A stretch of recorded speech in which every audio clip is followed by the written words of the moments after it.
बिस्मिल्लाहिर्रहमानिर्रहीम अस्सलाम वालेकुम। आज मैं आपके लिए बहुत ही मज़े की रेसिपी लाई हूँ। आज हम बहुत ही आसान तरीके से केक बनाएंगे, मार्बल केक बनाएंगे और वो भी एक छोटी सी पतीली में और विदाउट ओवन बनाएंगे। ये केक इतना मज़े का बनकर तैयार होता है कि आप इसको ज़रूर ट्राई करेंगे। तो चलें शुरू करते हैं रेसिपी की तरफ। रेसिपी स्टार्ट करते हुए हमने 3 अदद अंडे लिए हैं। एक बोल में इसको आपने थोड़ा बड़े साइज़ का आपने ना बोल लेना ताकि इसकी मिक्सिंग में ना आसानी हो। 3 अदद मैंने अंडे लिए हैं और हाफ कप पाउडर शुगर, घर की जो रेगुलर चीनी है इसको अच्छे से आपने ग्राइंड करके पाउडर बना लेना है। 1 टीस्पून इसके अंदर वनीला एसेंस ताकि अंडों की जो ख़ास स्मेल है वो दूर हो सके और एक चुटकी इसमें मैंने नमक ऐड किया है।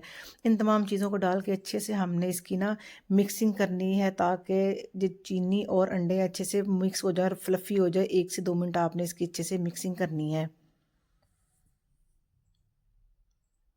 तो अच्छे से हमने इसको मिक्स कर लिया है और इसके अंदर मैंने हाफ़ कप लिया है कुकिंग ऑयल का।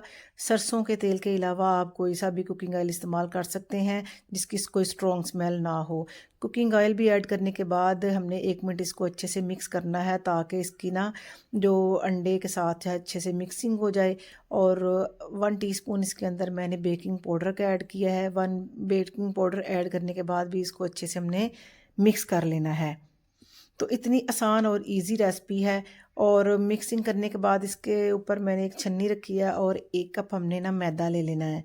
मैदे को आपने जब भी केक में इस्तेमाल करना है छान के करना है। छान के करेंगे तो जो हमारा केक है बहुत फ्लफ़ी और मॉइस्ट बनेगा और जालीदार बनेगा।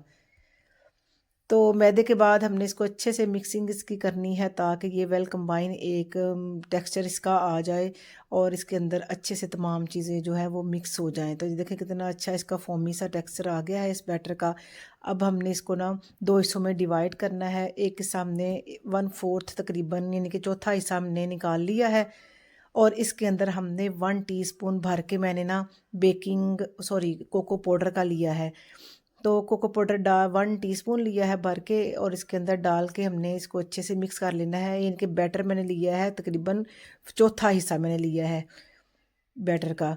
तो ये हमारा चॉकलेटी सा जो बैटर है वो तैयार हो गया है। इन दोनों को हमने ना मिक्स करके तो हम इसका मार्बल केक बनाएंगे और बकाया हमने वनीला का ही रहने दिया है।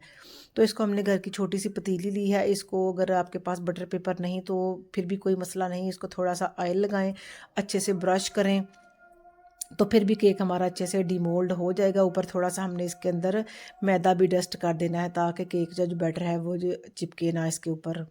तो कोई मसला ही नहीं, ना भी बैटर हो ना वो बटर पेपर ना भी हो तो फिर भी कोई मसला नहीं है। तो पहले हमने सबसे वो वनीला का जो बनाया है पेस्ट वो इसके अंदर अंदाज़न आपने थोड़ा थोड़ा करके ऐड करते जाना है। एक तय इसकी हमने लगानी है, ये खुद ही आहिस्ता आहिस्ता ना फैलता जाएगा ना पतीली के अंदर। और एक तय हमने चॉकलेट की ना लगा देनी है तय जो हमने बनाया है। आप ये काम पाइपिंग बैग में भी डाल के इसके मिक्सर को वो भी इस तरह भी आप कर सकते हैं, लेकिन जैसे आपको आसान लगे। तो मैंने ऐसे ही आसान लगा, मैंने ऐसे ही इसको ना इसके ऊपर डाल दिया है। तो एक तय उसकी लगानी है वनीला की और एक तय हमने चॉकलेट की लगाते जाना है और आहिस्ता आहिस्ता ये सारी तय हमने लगा देनी है। तो बड़ा ही आसान और इतना मज़े का बनता है और बच्चों को बहुत पसंद आता है। कोई सा भी इसको ना रेसिपी को फॉलो करके ना बना सकता है इसको ना, इतना आसानी के साथ बनता है। हमने इसको कोई ओवन वगैरह में भी नहीं बनाना, इसको हमने बनाना है तवे के ऊपर बनाएंगे और इतने आसान तरीके से। तो आखिर में जो चॉकलेटी हमारा जो बचा है बैटर वो इसके ऊपर लगा दें और कोई सी भी स्टिक लेके इसको हम थोड़ा सा कोई सा भी आप डिज़ाइन बना सकती हैं अपनी पसंद का, जैसे मर्ज़ी आप बना लें। तो डिज़ाइन अच्छा सा हमारा बन चुका है। तो अब हमने इसको तवे को प्री हीट कर लिया हुआ है, बिल्कुल लो फ्लेम के ऊपर प्री हीट करके इसको हमने ना कवर लगा के 25 से 30 मिनट या कम टाइम, ज़्यादा भी लग सकता है, आप इसको ना एक दफ़ा चेक दरमियान में कर भी सकती हैं। तो अगर आपके पास पतीली ढक्कन वाली सही वाली है तो फिर ठीक है, अगर नहीं है तो आप इसके ऊपर ये प्रेशर बड़ा सा या कोई भी पतीला सा रख के ताकि इसकी जो गर्म हवा है बाहर ना निकल सके। तो इसको बिल्कुल लो फ्लेम के ऊपर 25 से 30 मिनट या 35 मिनट भी लग सकते हैं, आपने इसको ना बेक कर लेना है। कि है ना कितनी आसान रेसिपी। और मैंने 30 मिनट के बाद इसको चेक किया है तो बिल्कुल हमारा केक जो है वो रेडी था। आप इसको किसी पिन वगैरह से या स्टिक वगैरह से चेक कर ले, अगर इसके साथ बैटर नहीं आ रहा तो समझिए कि केक आपका बिल्कुल तैयार है। अब हम इसको उतार लेंगे, तो आपने ये काम ठंडा करने के बाद कर लेना है। तो इसको हम निकाल लेंगे और इतना मज़े का और इतना मॉइस्ट और फ्लफ़ी और जालीदार इसका टेक्सचर आया है। आप इस रेसिपी को ज़रूर ट्राई कीजिएगा। रेसिपी अगर आपको अच्छी लगे तो वीडियो को भी लाइक करें। अगर अभी तक आपने चैनल को सब्सक्राइब नहीं किया तो फटाफट से सब्सक्राइब कर लें, तो ताकि मज़े मज़े की वीडियो आपको मिले आसानी के साथ और घर बैठे आप इंजॉय कर सकें। तो इंशाल्लाह मिलते हैं फिर एक नई रेसिपी के साथ। तब तक के लिए अल्लाह हाफ़िज़।